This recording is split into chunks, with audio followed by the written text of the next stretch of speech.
ఉపాధి హామీ కూలీలకి పెండింగ్ ఉన్నటువంటి బకాయిలను తక్షణమే చెల్లించాలని మరి వైఎస్ఆర్సీపీ జిల్లా కార్యవర్గ సభ్యులందరూ కూడా కలెక్టర్ గారికి ఒక రిప్రజెంటేషన్ ఇవ్వడం,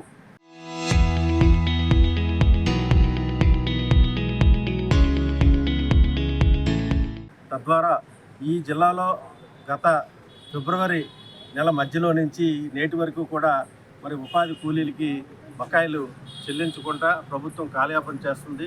మరి రెక్కాడితే డొక్కాడిని కూలీలు ఏ వారం వారం గత ప్రభుత్వంలో వారం అవ్వగానే వారం 10 రోజుల్లోనే పేమెంట్లు వచ్చే విధానం ఉండేది. ఇప్పుడు సుమారు 3-4 నెలల నుంచి కూడా ఈ పేమెంట్లు బకాయిలు ఉండడం వల్ల చాలా ఇబ్బందికి గురవుతున్నారు.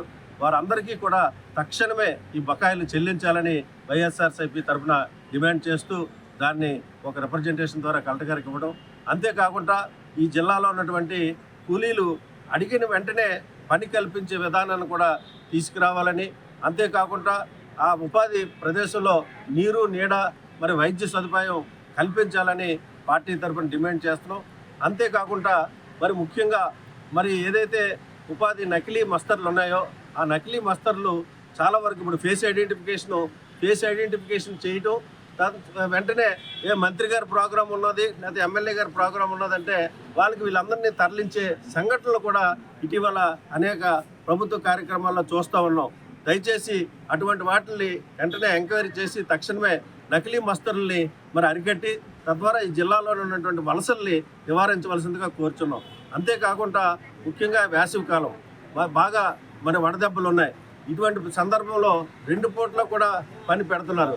2 పూట్ల పని పెట్టినప్పుడు మరి అక్కడ ఏవైనా దుర్ఘటనలు జరిగి ఎవరైనా మరి పేషెంట్స్ కానీ అనివార్య సంఘటనలు జరిగితే ఇన్సూరెన్స్ సౌకర్యం కూడా లేకుండా, గతంలో ఇన్సూరెన్స్ సౌకర్యం ఉండేది, ఇప్పుడు ఇన్సూరెన్స్ సౌకర్యం కూడా తీసేసి కేవలం హాస్పిటల్ తీసుకెళ్ళి వైద్యం చేయిస్తాం అంటున్నారు తప్ప ఏమైనా జరిగేటప్పుడు ఆ కూలీల తాలూకా మరి కుటుంబాలు రోడ్డున పడే పరిస్థితిని మరి నివారించడానికి తక్షణమే ఇన్సూరెన్స్ సౌకర్యం కల్పించాలని కలెక్టర్ గారికి నివేదించగా వారు తప్పకుండా ఈ పాయింట్ని మరి ప్రభుత్వానికి నివేదిస్తాము, మంచి మరి కార్యక్రమాన్ని వైఎస్ఆర్సీపీ తరఫున తీసుకొచ్చారని చెప్పారు. మరి మేమందరం కూడా కూలీల తరఫున తక్షణం పేమెంట్లు ఇచ్చే వరకు కూడా ఈ కార్యక్రమాన్ని కొనసాగిస్తామని తెలియజేసుకుంటాం.